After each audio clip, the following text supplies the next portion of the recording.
सो निकालते हैं electric field इस डाइपोल की। मान लो आपके पास एक नेगेटिव क्यू और एक पॉजिटिव क्यू चार्ज है और इस डाइपोल की वजह से आपको x डिस्टेंस पे एक इलेक्ट्रिक फील्ड कैलकुलेट करनी है। तो डाइपोल के हमेशा जो डिस्टेंस मेजर करेंगे सेंटर ऑफ द डाइपोल से मेजर करेंगे। मान लो हम लोग डाइपोल के सेंटर से x डिस्टेंस पर जा रहे हैं, लेकिन जा कहाँ रहे हैं, along the line of the dipole. ये जो डाइपोल है ना मेरा, इसी डाइपोल की लाइन में कहीं जा रहे हैं हम लोग, ठीक है भाई, ऐसे कहीं जा रहे हैं। तो ये लेट से वो पॉइंट है मेरा जहां पर मुझे इलेक्ट्रिक फील्ड निकालनी है। इस पॉइंट को मैं थोड़ा सा सर्कल करके बड़ा कर देता हूं। इस पॉइंट का जो नाम है लेट से उसको नाम देते हैं ए। ओके, इस पॉजिटिव क्यू की वजह से इलेक्ट्रिक फील्ड जाएगी दूर की तरफ। ये आपको पता होना चाहिए कि पॉजिटिव चार्ज की फील्ड दूर की तरफ जाती है और जो नेगेटिव चार्ज है ये इस इलेक्ट्रिक फील्ड को अपनी तरफ अट्रैक्ट करेगा। तो ये जो इलेक्ट्रिक फील्ड होगी वो होगी E2। ठीक है, अगर मैं कहूं ए पॉइंट पर नेट इलेक्ट्रिक फील्ड निकालो तो E net at point A, तो वो इलेक्ट्रिक फील्ड क्या होगी हमारी, E net will be E1 minus E2। अब E1 माइनस E2 में E1 E2 कैसे निकालेंगे वो देखते हैं। देखो ध्यान से, ये जो डिस्टेंस है ना डाइपोल का, इसको मैं A मान लूंगा, इस डाइपोल के डिस्टेंस को भी मैं A मान लूंगा। मान के चल रहा हूं, आप लोग डाइपोल वगैरह जानते हो, ठीक है। अच्छा, तो भाई E1 की जगह वैल्यू क्या आएगी, E1 होगा KQ बाय R1 का स्क्वायर, E2 क्या होगा KQ बाय R2 का स्क्वायर, ठीक है। अब KQ तो कॉमन आ जाएगा, 1 by R1 square minus 1 by R2 square. R1 क्या है, इस वाले चार्ज से इस पॉइंट की दूरी को हम R1 कह रहे हैं। R2 क्या है, नेगेटिव चार्ज से इस पॉइंट की दूरी को हम लोग R2 कह रहे हैं। तो ध्यान से देखो जरा आप, ये जो R1 है ना आपका, ये होगा क्या, देखो ये वाला डिस्टेंस है x, ओके, उसमें से ये a जो है ये हटा दो तो आपका R1 बचेगा। तो R1 की जगह आप लिखोगे x माइनस a, फिर माइनस। अब देखो नेगेटिव चार्ज जो है ना, नेगेटिव चार्ज से लेकर के a पॉइंट तक ये पूरा R2 है आपका, ठीक है। इसको मैं नाम दे दे रहा हूं R2। कैसे निकलेगा, देखो सेंटर से x है, उस x में ये वाला जो a है ना, ये वाला, ये प्लस कर दो, ये x है ये a है, दोनों को प्लस कर दो, ठीक है। प्लस कर दोगे तो आपको मिल जाएगा 1 अपॉन x प्लस a का होल स्क्वायर, ये R2 की जगह आया, ठीक है।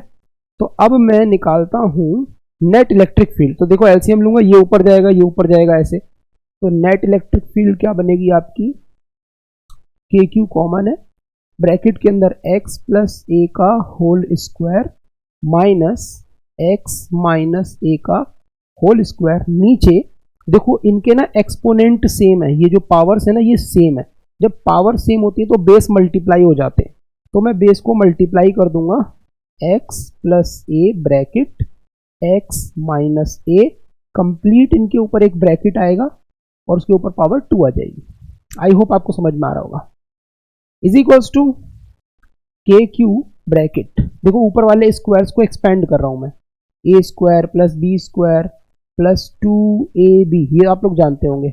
दूसरे वाले को एक्सपेंड करो, a square plus b square minus 2ab, okay. नीचे देखो ध्यान से, a plus b a minus b क्या हो जाएगा, a square minus b square, लेकिन उस ब्रैकेट के ऊपर एक स्क्वायर है, यहां पर एक और स्क्वायर है, ठीक है भाई, फील आ रही है। Is equals to KQ bracket, देखो ये वाली टर्म ना कट जाएगी, ये कट जाएगी, कैसे कटेगी ध्यान से देख लो भाई, जब वो ब्रैकेट ओपन होगा ना तो ये नेगेटिव हो जाएगा, ये कट जाएगी, ये वाली टर्म कट जाएगी, ठीक है। ये प्लस का 2x से है, ये माइनस और माइनस मल्टीप्लाई होके वो भी प्लस का 2x से बन जाएगा, ठीक है। x square minus a square का होल स्क्वायर, ओके।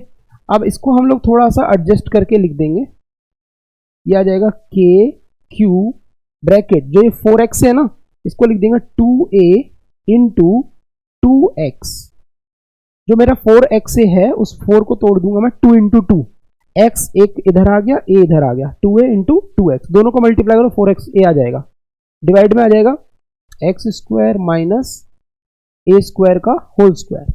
भाई देखो ध्यान से, q इंटू 2a जो है ये क्या बन जाएगा, q इंटू 2a, इसका डायपोल का स्ट्रेंथ बन जाएगा। डायपोल मोमेंट जो होता है वो q इंटू l होता है, l की जगह यहाँ 2a आ गया, ठीक है भाई। तो मेरा ये क्या बनेगा, ये बनेगा k, इसकी जगह पूरे की जगह क्या आ जाएगा मेरा, p आ जाएगा, p मतलब डायपोल मोमेंट, इंटू 2x, तो 2 यहाँ आएगा, x यहाँ आएगा, divide by x square minus A square का होल स्क्वायर। अब अगर आप इसको ध्यान से देखो तो डायपोल मोमेंट इस क्वेश्चन में नेगेटिव से पॉजिटिव की तरफ डायपोल मोमेंट होता है ना, तो इस क्वेश्चन में जो डायपोल मोमेंट है वो ऐसे राइट की तरफ जा रहा है।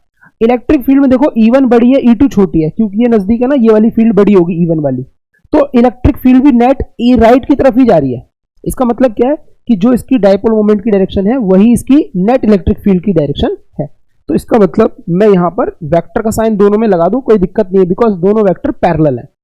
दूसरी चीज, अगर ये डायपोल छोटा हो, शॉर्ट हो, शॉर्ट मतलब समझते हो, शॉर्ट मतलब होता है छोटा, अगर ये डायपोल छोटा हो, फॉर शॉर्ट डायपोल,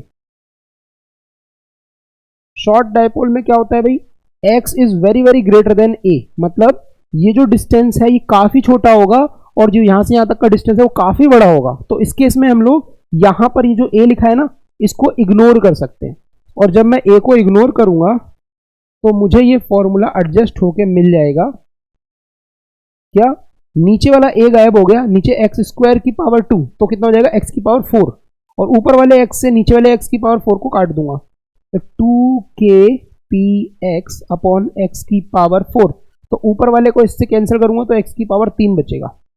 तो आपका जो फाइनल आंसर आएगा वो आएगा 2kpx divided by, sorry x नहीं आएगा, 2kp divided by x cube. So this is your final electric field due to dipole. कहां पर, एक्सियल पॉइंट पर। एक्सियल पॉइंट क्या होता है, जो इस डायपोल की ही लाइन में आता है, चाहे वो इधर आ जाए चाहे वो इधर आ जाए, लेफ्ट हैंड साइड, ठीक है।